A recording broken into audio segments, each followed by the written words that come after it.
Olá, quinto ano, tudo bem com vocês? Hoje a tia Andréia vai falar sobre frações na reta numérica, mas antes disso eu vou fazer a correção da página 43. Então, quem já fez, abra a apostila aí na página 43, por favor. O número 6. Durante uma corrida de automóveis, um piloto completou 48 voltas quando percebeu que estava com problemas mecânicos no carro, comunicando imediatamente à equipe dos boxes. Ao avaliar a situação, a equipe verificou que para finalizar a corrida só faltavam mais algumas voltas, e assim orientou o piloto que continuasse a corrida, pois ele só teria de realizar mais 25% das voltas já completadas. Ou seja, gente, ele já havia completado 48 voltas e teria que completar mais 25%, ou seja, 25% de 48. Eu não expliquei para vocês que 25% de um valor é a mesma coisa que a quarta parte? Então, é o mesmo que a gente dividir 48 por 4. 48 dividido por 4, 12. Ao todo, quantas voltas tem a corrida? Se ele já tinha corrido 48 e ainda faltavam 12, é só eu somar. 48 mais 12, 60. O número 7. Ainda em relação à corrida da atividade anterior, se a próxima corrida tiver 30% a mais de voltas que a anterior e for completada em 273 minutos, qual será o tempo médio de cada volta? Então, primeiro eu vou ter que descobrir qual vai ser o tamanho dessa prova, porque ela vai ter 30% a mais de voltas que a outra. A outra não teve 60 voltas, então eu vou calcular 30% de 60, ou seja, 30 centésimos vezes 60. 30 vezes 60, 1.800, eu repito o 100. Posso cortar os dois zeros, deu 18. Agora, falou que a prova for completada em 273 minutos. Qual será o tempo médio de cada volta? Ou seja, eu vou dividir o tempo total pelo número de voltas, porque tempo médio seria o tempo que cada prova ia durar e todas teriam a mesma duração. Como aqui é uma divisão por dois algarismos, como a tia André tinha explicado para vocês, eu coloquei a tabuada do 78 aqui do lado. Aqui eu tenho 273, então o que mais se aproximou aqui foi o 3, dá 234. 273 menos 234, 39. 39 é o resto dessa operação. Como a gente está falando em tempo, a gente não deixa resto. Vocês já aprenderam que quando a gente quer continuar, é só colocar 0 e vírgula no quociente. Vai caber 5, porque olha só, 5 vezes 78, 390. Para 390, 0. Então, cada prova, cada volta, aliás, vai durar 3 minutos e meio. Porque esse 5 depois da vírgula, a tia André não falou que é meio? Agora, a gente vai para as frações na reta numérica. A gente vai voltar um pouquinho com a apostila. Lá na página... Só um minutinho que a tia André confundiu, que página 32. Para a gente olhar essa matéria aqui, tá?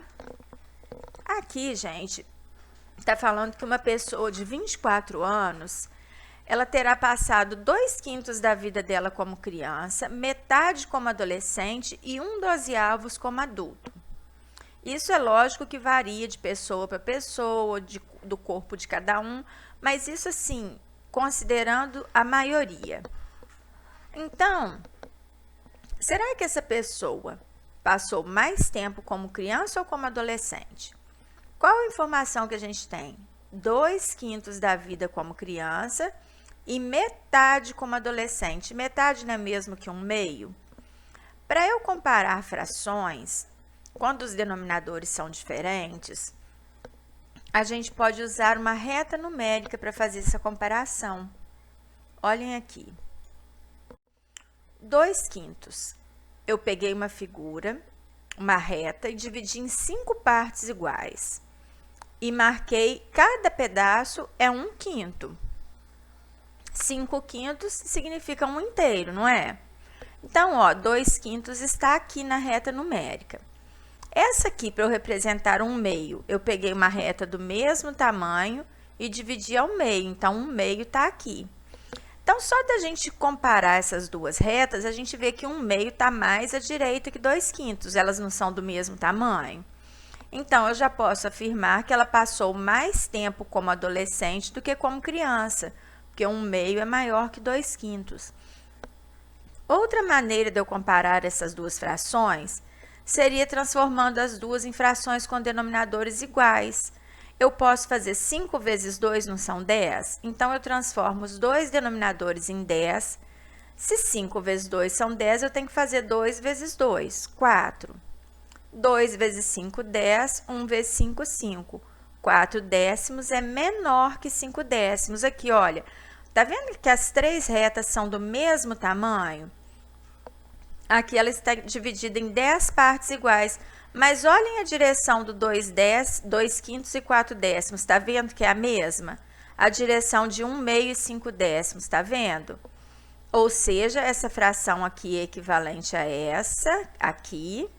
E essa aqui é equivalente a essa, porque elas representam a mesma quantidade, só que partidas em pedaços menores, para igualar os denominadores.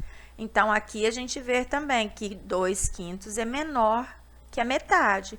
Quanto mais à direita um número está na reta numérica, mais ele vale. Outra coisa também que a gente poderia fazer para comparar essas duas frações. Meio na metade, 2 não é menos que a metade de 5, então 2/5 é menor que 1/2, tá? Agora, a gente tem essa fração aqui, e eu quero representá-la na reta numérica. Essa fração é imprópria, eu posso transformá-la em um número misto. 27 dividido por 7 vai dar 3 e sobrar 6, ou seja, 3 vezes 7 sétimos mais 6 sétimos. São 3 inteiros e 6 sétimos. 3 inteiros e 6 sétimos significa que é mais que 3 inteiros, mas é menos que 4, ou seja, é um número que está entre 3 e 4. Como o denominador é 7, a gente precisa dividir essa reta em 7 pedaços iguais. Sempre a gente segue o número que está no denominador. Então, ó, 1, 2, 3, 4, 5, 6. 6 sétimos vai estar aqui. Então, 3 inteiros e 6 sétimos está aqui na reta, tá? Agora é sua vez. A tia Andréia vai fazer junto com vocês esse agora é sua vez, da página 33, para ficar mais clara a explicação. Pediu para posicionar a fração 28/5 na reta numérica, seguindo as instruções anteriores. Primeiro, eu transformei 28/5 em um número misto. Como eu expliquei, eu divido por 5. 5 vezes 5, 25, para 28, 3, ou seja, 5 inteiros e 3/5. Então, a fração 28/5 está entre os números inteiros 5 e 6. Por quê? Porque passou de 5, mas ainda não chegou no 6. Devemos dividir a unidade da reta numérica entre 5 e 6 em 5 partes congruentes. O que significa congruente? Congruente significa de mesmo tamanho. Então, eu vou colocar 28/5 na reta numérica. Não são 5 partes, ó. 1, 2, 3, 4, 5. 3/5, ó. 1/5, 2/5, 3/5. Então, 28/5 ou 5 inteiros e 3/5 ficam aqui na reta numérica, tá? Essa é a posição do 28 inteiros e 3/5, tá? Aqui, ó. Agora, pessoal, a gente vai lá para o número 6 da página 36, que a tia Andréia não tinha feito com vocês ainda. Não tinha marcado para fazer também, que eu quero explicar. Sem efetuar as contas, determine qual das frações é maior, 3/8 ou 9/10. Gente, sempre que a gente for comparar frações com denominadores diferentes, a gente pode olhar assim, olha, 3/8. 3 é menos que a metade de 8, não é? E 9 é muito mais que a metade de 10. Então, 9 décimos é maior. Está muito mais perto de 1 inteiro do que 3 oitavos. E aqui, 20 terços é uma fração imprópria, não é? Se eu divido 20 por 3, dá 6 e ainda sobra 2. E aqui, 21 quartos dá 5 e sobra 1. 6 não é maior que 5? Então, 20 terços é maior que 21 quartos, tá? Então, sempre a gente vai raciocinando, pensando no que é o inteiro, que aí fica mais fácil. E o 7? Usando apenas a reta numérica, compare as frações 17 meios e 25 terços. Primeiro, eu transformei 17 meios num número misto, desse jeito aqui, dividindo. 17 dividido por 2, 8. 8 vezes 2, 16 para 17, 1. 8 inteiros e 1 meio. E aqui, 25 dividido por 3, 8. 8 vezes 3, 24 para 25, 1. 8 inteiros e 1 terço. Vocês observam que 2 e 3 são denominadores diferentes, não são? O que eu posso fazer para dividir a reta? 2 vezes 3 não são 6? Então, eu divido a reta em 6 partes, ó. 1, 2, 3, 4, 5, 6. Por que eu coloquei entre 8 e 9? Porque são números maiores que 8 e menores que 9. Meio não é metade? O meio entre 8 e 9, se está dividido em 6 partes, vai ser aqui. 8 inteiros e 1 meio está aqui. E agora? 8 inteiros e 1 terço. Imagina, 6 dividido por 3 não são 2? Então, 1 terço de 6 são 2. Vai ficar aqui, 2 pedaços, 8 inteiros e 1 terço. Então, qual que é maior? 17 meios. Por quê? Porque 17 meios está mais à direita na reta numérica. Quanto mais à direita um número está na reta numérica, mais ele vale. Pessoal, por hoje é isso. A tia Andréia vai deixar as atividades complementares para vocês fazerem. Qualquer dúvida, me perguntem. Beijinhos e até a próxima aula.